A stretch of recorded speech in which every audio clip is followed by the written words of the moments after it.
사무엘상 14장은 중심이 사울에서 그의 아들 요나단으로 넘어가는 장이라 할 수 있습니다.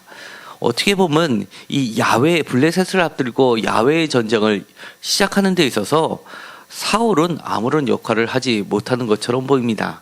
그러나 이 아들 요나단은 그야말로 우리들이 생각하는 여호수아의 모습이라든지 아니면 이후에 왕으로 등장하는 다윗의 모습을 연상케 할 정도로 정말 하나님의 용사의 모습을 그대로 드러내고 있습니다. 마치 왕은 사울이 아니라 요나단인 것처럼 보입니다.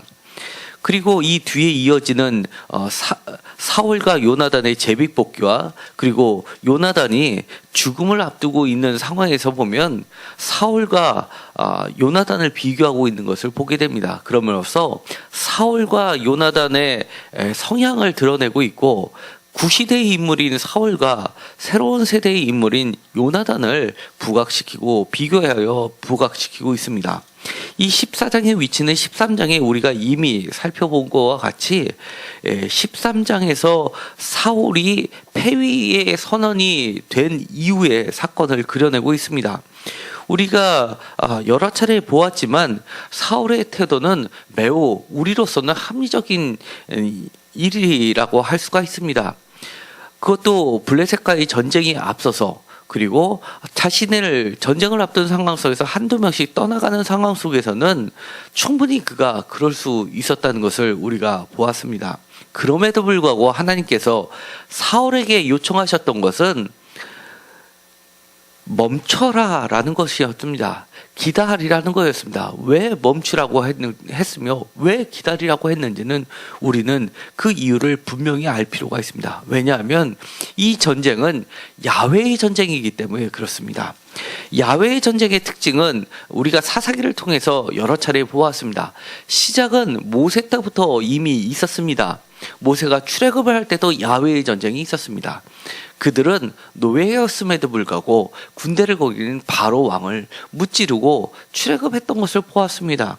그리고 끊임없이 사사기를 통해서 일어났었던 야훼 전쟁의 특징은 적들은 매우 강했습니다. 그러나 야훼 전쟁을 막상 이끄는 하나님의 백성들은 매우 힘이 없고 연약했습니다. 숫자도 부족했고 무기도 없었습니다. 그리고 그들이 했던 전쟁의 형태는 정말 아무것도 아닌 오합지졸의 형태로서 그저 한 것이라고는 소리를 지르는 정도의 수준이었습니다. 대표적인 것이 기드온의 전쟁이었던 것을 우리가 봅니다. 횃불을 들고 소리를 지르고 깨는데도 불구하고 그 적진에서는 큰 혼란이 일어났다라는 것이 바로 야훼 전쟁의 특징입니다. 오늘 14장에 보면 이렇게 되어 있습니다.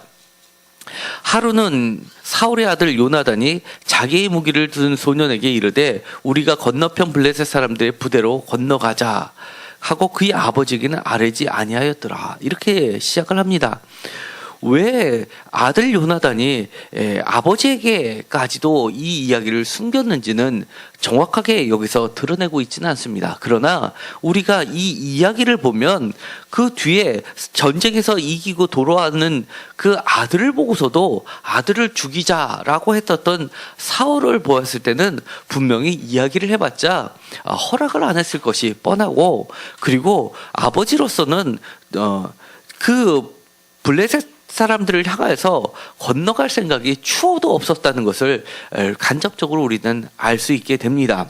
그러자 아들 요나단은 아버지에게 그 사실을 숨기고 건너가게 됩니다. 왜냐하면 이 사울이 진영과 블레셋 사람의 진영은 협곡을 두고 있는 그리고 마주보고 있는 전쟁 지역이었습니다.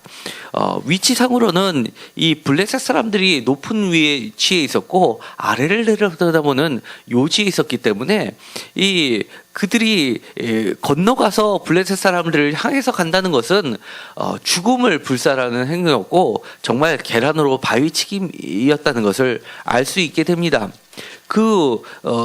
병력의 숫자도 이스라엘 사람들에게 기껏 있었던 숫자는 매우 적은 수였지만 정말 블레셋 사람들에게 있었던 숫자는 병고와 마병이 있었고 철기 문화를 가지고 있었다는 것을 우리는 이미 살펴보았습니다. 그러니까 이 게임은 도저히 이 시작도 하지 말아야 될 싸움이고 보다 확실한 승세를 잡기 전에는 움직일 수 없는 그런 전쟁이었다는 것을 알게 됩니다. 그런데 문제의 핵심은 바로 13장에 사울이 이미 전쟁을 건드렸다는 겁니다. 잠자고 있는 사자의 코털을 건든 격이 됩니다. 그러니까 사울이 그 수비대를 치면으로써 블레셋 사람들이 긴장을 하게 됩니다. 바로 13장 3절에 보면 이렇게 되어 있습니다. 요나단이 게바에 있는 블레셋 사람의 수비대를 치매 블레셋 사람이 이를 들은지라 사울이 온 땅에 나팔을 불어이되 히브리 사람들은 들으라 하니라고 되어 있습니다. 여기서도 전쟁의 시작은 요나단이 시작을 합니다. 게바에 있는 블레셋 사람의 수비대를 쳤다라고 하는데 이 수비대는 10장 5절에 보면 똑같은 히브리 언어가 블레셋 사람들의 영문이라는 말로 표현이 되고 있습니다. 10장은 사무엘이 사울에게 기름을 붓는 장에 해당하는 겁니다. 그러면서 여러 가지 징표를 이야기하는데 그 중에 하나가 블레셋 사람들이 영문이 있는 하나님의 산에 거기에 선지자의 무리들이 있는데 거기서 내려오는 선지자들의 무리들을 만나게 된다라고 하면서 5절에 보면 이렇게 되어 있습니다. 그 후에 내가 하나님의 산에 이르니 그곳에는 블레셋 사람들이 영문이 있느니라. 내가 그리로 가서 그 성읍으로 들어갈 때 선지자의 무리가 산등에서부터 비파와 소고와 조와 수금을 앞세우고 예언하며 내려오는 것을 만날 것이요 내게는 여호와의 크게 임하리니 너도 그들과 함께 예언을 하고 변하여 새 사람이 되리라 라고 징조를 내렸던 장소입니다. 그런데 블레셋 사람들의 영문이라는 단어와 오늘 읽었었던 13장 3절에 블레셋 사람의 수비대 할 때 수비대라는 이 단어가 동일한 단어를 히브리 원문전에는 되어 있습니다. 그러니까 하나는 영문으로 해석하고 하나는 수비대로 번역을 했는데 이것은 여러 가지 견해들이 있지만 가장 지지를 받는 것은 원래는 하나님 높은 곳에 있었던 곳이었으니까 보통 높은 곳은 제사를 드리는 돌이 있었고 그것은 신령한 곳으로 여겨졌던 겁니다. 그런데 그곳까지도 블레셋 사람들이 점령을 했고 그곳에 점령을 하고 나서 전쟁에서 승리하면 기념비를 세우는데 거기에 블레셋 사람들이 자신의 승전했던 사실을 세워놨던 돌이 있었던 것으로 추정이 되는 겁니다. 그래서 그것을 블레셋 사람들이 영문이 있었고 많은 사람들이 거기서는 히브리 사람도 살았지만 히브리 사람들을 한눈에 내려다 보면서 그들을 관리하고 그 다음에 혹시나 다른 짓을 벌이지 않나 감시하는 초소 하나를 세웠던 것이 추정이 됩니다. 그래서 거기를 초소 또는 수비대를 거기다 두었던 것으로 보이는 겁니다. 그러니까 이 높은 곳에서 한눈으로 조망할 수 있는 그런 곳에 이 수비대를 친 것입니다. 그리고 나서 그러자 이 처음에는 적은 군인들이 있었지만 이렇게 건드리고 나니까 블레셋 사람들이 한두 명씩 모이고 전쟁을 염두에 둔 진영으로 바뀌게 되는 겁니다. 그래서 본격적으로 싸움이 벌어지게 되는데 이때 사울은 전쟁이 시작됐으니까 전쟁을 해야 되는데 막상 이것이 쉽지 않다는 걸 스스로 알았던 겁니다. 그래서 제사를 드리고 나서 하나님의 신탁을 구하고 싶었는데 사울은 사무엘이 올 때까지를 기다리지 못했었던 겁니다. 어쨌든 간에 그렇게 사울과 사무엘은 그 사건으로 해서 갈라지게 되고 요나단은 그 가운데 남게 됩니다. 요나단이 보기에는 이 싸움은 야훼의 전쟁이라고 믿었던 겁니다. 그러면서 내려가게 됩니다. 6절에 보면 이렇게 되어 있습니다. 요나단이 자기의 무기를 든 소녀에게 이르되 우리가 이 할례받지 않은 자들에게로 건너가자. 할례받지 않은 자들이라는 것은 다윗이 골리앗을 쳐 죽일 때 저 할례받지 못한 무리들을 하면서 얘기했던 대표적인 단어입니다. 이러니까 이 블레셋 사람들을 지칭하는 이방인들을 지칭하는 아주 모욕적인 말에 해당하는 겁니다. 그 말을 하면서 여호와께서 우리를 위하여 일하실까 하노라라고 하노라라고 하면서 분명한 의지를 드러내지는 않지만 그래도 어느 정도의 믿음을 갖고 있는 겁니다. 자기가 보기에는 어떠한 하나님이 이 전쟁을 했다라는 제사장으로부터 또는 사무엘로부터 신탁을 받지는 못했지만 여러 가지 상황으로 벌어지는 상황으로 봤을 때 자기 마음 가운데서는 이 전쟁은 분명히 하나님의 전쟁이 분명한데 라고 생각했던 겁니다. 그리고 나서 유명한 말을 합니다. 6장 6절 하반절을 다 같이 읽도록 하겠습니다. 여호와의 구원은 사람이 많고 적음에 달리지 아니하였느니라. 제가 너무나 좋아하는 말씀입니다. 이 말씀은 여기에 참여하신 모든 분들이 아마 평생의 마음판에 새기기를 간절히 부탁하는 말씀이기도 합니다. 여호와의 구원은 사람이 많고 적음에 달려있지 않다라는 그 유명한 말을 하면서 무기 든 자에게 이야기를 합니다. 이 무기를 든 자라는 것은 철기 문화를 가진 자가 사울과 사무엘만 있었다라는 것이 13장에 이미 나와 있습니다. 13장 19절부터 마지막 절까지는 그 이야기를 자세하게 이야기하고 있는데요. 그때 이스라엘은 온 땅에 철공이 없었으니 라고 이야기하면서 22절에 싸우는 날에는 사울과 요나단과 한 백성의 손에는 칼이나 창이 없고 오직 사울과 그의 아들 요나단에게만 있더라 라고 했던 그 부분이었고 철기로 된 칼이었기 때문에 아마 매우 무거웠을 것으로 보입니다. 그렇기 때문에 이 무기를 든 자를 따로 세우고 본인은 매우 날렵하게 하기 위해서 몸을 가볍게 했던 것으로 보이게 됩니다. 그리고 지금도 보면 아주 중세 시대의 갑옷들이 몇백 년이 흘러서 박물관에 보관되어 있는 거 보면 갑옷조차도 무게가 최소한 20kg 이상 된다고 합니다. 그러니까 갑옷을 차고 칼을 들고 하는 것은 거의 특별한 훈련을 받지 않고 일반인들이 그것을 갑옷을 입고 창이나 칼을 드는 순간은 오히려 상대방의 날카로운 것에 찔릴 정도로 몸이 둔했다고 합니다. 그러니까 칼을 들고 갑옷을 입고 훈련을 특별히 해야지만 그 효과를 볼 수 있을 정도이기 때문에 아마 이 당시에는 이 요나단은 몸을 가볍게 해서 움직일 수 있는 자신에게 익숙해 있는 전쟁의 형태를 구사했을 것으로 봅니다. 마치 다윗이 갑옷을 입게 오니까 나는 갑옷을 입지 않겠다라고 하고 물맷돌을 쥐는 것과 같은 비슷한 모습을 하게 됩니다. 그리고 나서는 적진에게 갑니다.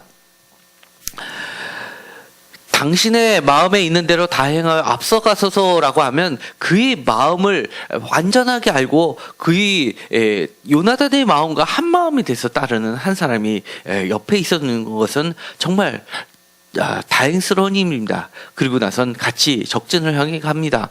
그런데 요나단은 이 전쟁이 야훼의 전쟁인지를 분명하게 확인하고 싶었습니다. 그러면서 이렇게 이야기합니다. 8절입니다. 요나단이 이르되 보라 우리가 그 사람들에게로 건너가서 그들에게 보이리니 자신의 몸을 드러낸다는 거야. 지금까지는 숨어서 갔는데 적진 가까이 가서는 자신의 몸을 드러낸다는 겁니다. 높은 곳에서 보면 한눈에 볼 수 있음에도 불구하고 이제는 몸을 적나라하게 드러나니까 화살을 쏘서도 맞출 수 있고 돌을 던져서도 맞출 수 있고 몇 사람이 달려 들어가서 붙잡아도 붙잡힐 수 있을 정도로 몸을 보인다는 겁니다. 그리고 나서는 이렇게 이야기합니다. 그들이 만일 우리에게 이르기를 우리가 너희에게로 가기를 기다리라 하면 우리는 우리가 있는 곳에 가만히 서서 그들에게로 올라가지 말 것이요. 10절 그들이 만일 말하기를 우리에게로 올라오라 하면 우리가 올라갈 것은 여호와께서 그들을 우리 손에 넘기셨습니다. 이것이 우리에게 표징이 되리라 하고 이렇게 이야기합니다. 요나단이 하나님께 표징을 구하는 것은 매우 어려운 걸 구하는 겁니다. 보통 높은 곳에 산성을 세워놓는 이유는 적들이 밑에서부터 기어 올라오는 모습을 한눈에 볼 수 있는 것도 있지만 올라오다 보면 힘이 다 빠지는 겁니다. 그렇기 때문에 올라올 줄 하면 위에서 가볍게 칠 수 있다는 건데 이제는 하나님의 표정을 거꾸로 이야기하는 겁니다. 어려운 걸 선택하는 겁니다. 너네들 올라와 봐라 이렇게 이야기하면 저거는 내 밥이다 라고 생각한다는 겁니다. 하나님이 이 전쟁을 우리 손에 넘겼다라고 표징을 삼겠다는 겁니다. 그러자 마침 그 표적이 그대로 이야기합니다. 그러자 그들이 블레셋 사람들이 이렇게 이야기합니다. 보라, 히브리 사람들이 그들이 숨었던 구멍에서 나온다 하고, 이것은 이미 13장에 나와 있던 말씀을 그대로 반복합니다. 사울이 그들과 전쟁을 일으킨다 그러니까 많은 히브리 사람들이 숨는 모습을 보이게 됩니다. 뿐만이 아니라 많은 사람들이 이제는 숨는 것까지 모자라서 블레셋 사람들의 편에서 이 히브리 사람들을 공격하는 용병의 역할까지도 하는 것을 보게 됩니다.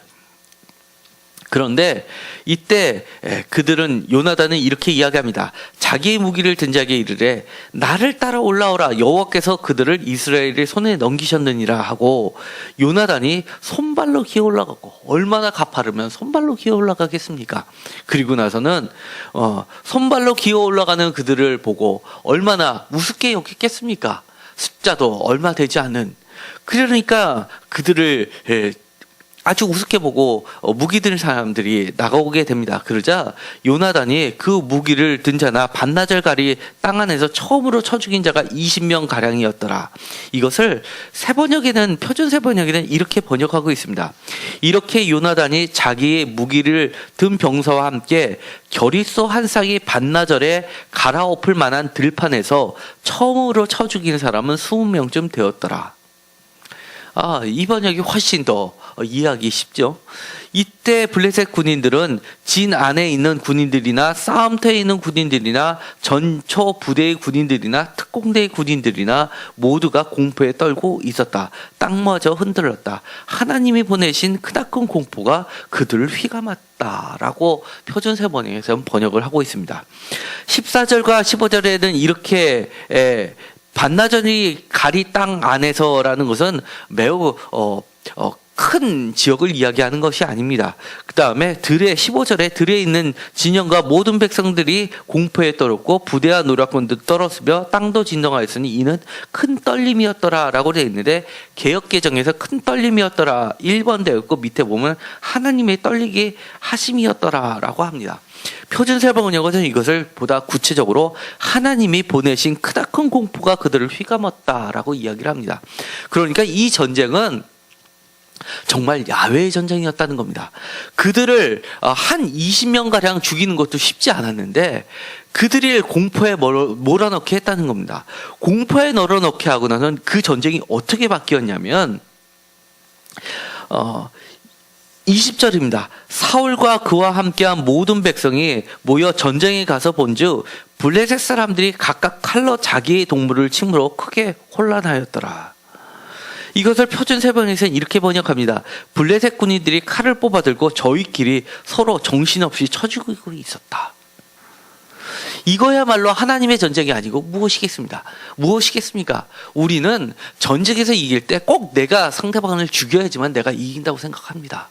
그러나 하나님은 이렇게 이야기하는 겁니다. 너희들은 하나님의 구원을 보라. 너희들이 가만히 있어도 내가 그들을 죽이겠다라고 이야기합니다.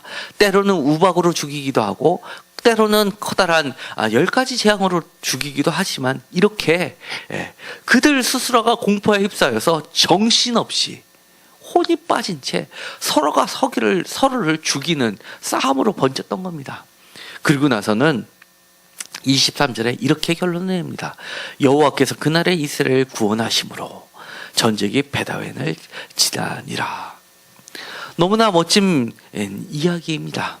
우리는 때로는 우리 앞에 놓여있는 전쟁 앞에서, 때로는 우리 앞에 놓여있는 커다란 적군 앞에서 어찌해야 될지도 모르고 앞으로 나가지도 못하고 뒤로 물러서지도 못하고 진퇴양난에 빠져있는 경우가 있습니다. 그럴 때 하나님을 의지하십시오. 요나단은 이런 상황에서 하나의 돌파구를 마련한 사람이었습니다. 사무엘은 이 전쟁이 있기 전에 암몬 사람 나하스의 전쟁에서 크게 승리를 하고, 그 승리를 경험한 사람들이 그들을 왕만세하면서 왕으로 다시 세웠다는 것을 경험했던 사람입니다. 야훼의 전쟁을 통해서 그는 커다란 승리를 맛봤는데 그 승리를 통해서 그가 깨달았다는 것은 야훼의 전쟁이 어떻게 이어지고 어떻게 발생하고 어떻게 마무리되었다는 것을 체득한 것이 아니라 그 전쟁을 통해서 내가 왕이 되는 것을 체득했던 겁니다. 그러다 보니까 그는 다시 한 번의 두려움이 있었을 겁니다. 내가 어떻게 해서 왕이 됐는데 이 전쟁에서 지면 그들은 나를 왕을 해서 버리겠지라는 두려움이 있었을 수도 있었다는 겁니다. 그러나 요나단은 그렇지 않았다는 겁니다. 야훼의 전쟁은 나하스의 전쟁이나 저 철기 문화로 무장한, 그리고 지위도 위치도 우리들이 정달하게 드러나 보는 것을 한눈에 내려다 보이는 좋은 위치에서 있는 저 블레셋이나 다를 게 없다라는 것을 요나단은 알고 있었다는 겁니다. 자신은 왕이 되든 왕이 되지는 않든 이것이 중요한 게 아니라는 것을 요나단은 알고 있었습니다. 그런 데는 욕심이 없었습니다. 오로지 이것이 야훼의 전쟁이냐 아니냐만이 관심이었다는 겁니다. 요나단은 그리하여 결국은 사울의 명령을 어긴 사람임에도 불구하고 사울이 이 전쟁의 심각성을 알고 온 백성들에게 이야기한 것은 이 전쟁이 끝날 때까지 금식을 선포했는데 사울의 명령을 어기고 이 요나단은 꿀을 찍어서 먹고 눈이 밝아져서 힘을 내서 전쟁에서 이겼는데 그것이 제비뽑기로 뽑혀가지고 자신의 죄가 온 사람 앞에 드러나고 자기는 죽을 수밖에 없는 위치고, 그리고 더더욱이 아버지가 요나단까지도 무조건 죽이려고 했었던 그 아버지임에도 불구하고 요나단은 하나님의 백성의 손에서 구출해내십니다. 한마디로 요나단은 하나님에 의해서 살아난 자가 되게 됩니다. 이 사건을 보면 우리는 입다의 사건이 기억이 납니다. 사사 입다는 하나님께 서원해서 그 서원을 지키자고 그 딸을 죽인 자입니다. 그런데 여기에서는 거꾸로 이것을 말리는 사람들이 있었습니다. 하나님의 백성들이 이 요나단을 변호하기 시작합니다. 이 요나단을 변호했던 사람은 이 사울 옆에 있었던 이 제사장도 아니었습니다. 3절에 보면 14장 3절에 보면 아이야가 그 옆에 있었고 그리고 하나님의 뜻을 묻는 자가 있었는데도 불구하고 아이야는 그 상황에서 아무런 역할을 하지 못합니다. 그럼에도 불구하고 하나님은 결국은 이 요나단을 드러내 보이면서 마치 적군에게 그를 드러내 보이면서 하나님의 표징을 보여주신 것처럼 사울에게도 그 자신을 드러내 보이면서 하나님의 표징을 드러내 주시는 겁니다. 사울아 보아라. 사울아 보아라. 너는 무엇을 보고 있었니? 하나님을 보고 있었니? 하나님의 마음을 잊고 있었니? 아니면 하나님의 여러 가지 징표들이 너에겐 그저 너 자신의 것을 쌓아가기 위한 수단에 불과했었니를 드러내보는 사건입니다. 요나단은 마지막까지 다윗을 세우면서 아버지하고 등을 돌리는 사이까지 될 정도로 이 요나단은 왕에는 관심이 없었습니다. 오로지 그가 죽기까지 끝까지 지켰던 것은 하나님의 마음이었습니다. 거기다가 그는 죽어가는 아버지를 옆에서 끝까지 지키면서 자신의 목숨까지도 버린 자이기도 합니다. 어떻게 보면 제 마음 같아서는 이 요나단은 다윗보다 사실 더 훌륭한 사람입니다. 다윗은요, 자신이 죽기 전에 유언을 할 때 솔로몬에게 정말 유언 같지도 않은 유언을 합니다. 자신의 정적들, 솔로몬에게 정적이 될 만한 힘 있는 자들을 이렇게 죽이라라고 유언을 남기면서 솔로몬이 왕이 되자마자 숙청 작업을 하게 됩니다. 다윗은 비록 자기 손에는 피를 묻히지 않지만 정말 겉으로는 거룩하면서도 그 마음 깊은 속에서는 매우 정치적인 인물이었던 겁니다. 그러나 요나단은 그야말로 정치적이지도 않습니다. 오로지 정말 하나님의 뜻을 구한 자이고, 어떻게 보면 가장 제 마음속에는 다윗보다도 더 왕 같은 사람이 요나단이었습니다. 그럼에도 불구하고 하나님은 요나단을 왕으로 세우지 않았습니다. 그 깊은 뜻은 아무도 모릅니다. 그렇지만 오늘 이 14장을 통해서 우리는 커다란 갈림길을 보게 되는 겁니다. 어떻게 보면 사울이 사무엘과의 갈라섬에 있을 때 이렇게 이야기합니다. 사무엘이 사울에게 만약 사울께서 하나님의 것을 이렇게 망령되게 하시지만 않았더라면 왕의 나라를 영원히 있게 하셨을 텐데 라고 아쉬워하는 모습을 보게 됩니다. 그럴 정도로 이 요나단은 왕으로서의 자격이 충분히 있었음에도 불구하고 어떻게 보면 이 아버지 때문에 왕이 되지 못한 인물의 아주 비운의 인물이 되고 맙니다. 때로는 우리가 살면서 우리가 아버지가 위대해서 아들을 바로 길을 가게 하는 아버지도 있는가 하면 이렇게 너무나 훌륭한 아들이 있는데도 불구하고 부모가 잘못해서 아들을 더 이 땅에서 복되고 길게 하지 못하는 경우도 사실을 보게 됩니다. 이 요나단을 보면 저는 정말 아직도 멀었구나라는 생각을 하게 됩니다. 자녀들에게는 이 요나단 같은 그런 신앙이 갖게 되기를 간절히 소망하고, 또 부모님들에게는 당부하는 말이 정말 이 요나단으로서 그렇게 훌륭한 요나단이 하나님의 자녀로서 뜻을 펼칠 수 있게 아버지로서 그 장을 열어가게 해줬으면 하는 마음이 사실 저는 있습니다. 어떻게 보면 너무나 훌륭한 자녀를 뒀는데도 불구하고 아버지가 그 길을 막는 경우가 있지 않나 생각해 볼 필요가 있습니다. 우리가 하나님 앞에 설 때는, 하나님으로 쓰임을 받을 때는 사울이 생각했던 것처럼 내가 전쟁에서 승리해야지만 왕으로 쓰임받는다고 생각할 수가 있습니다.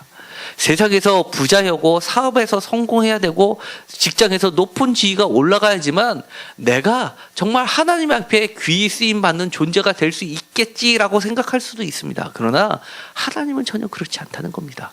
하나님은 오히려 요나단처럼 정말 순수한 사람을 통하여, 어떻게 보면 이 요나단 때문에 사울의 날이 40년 동안 이스라엘을 다스리지 않았나라고 생각될 정도인 겁니다.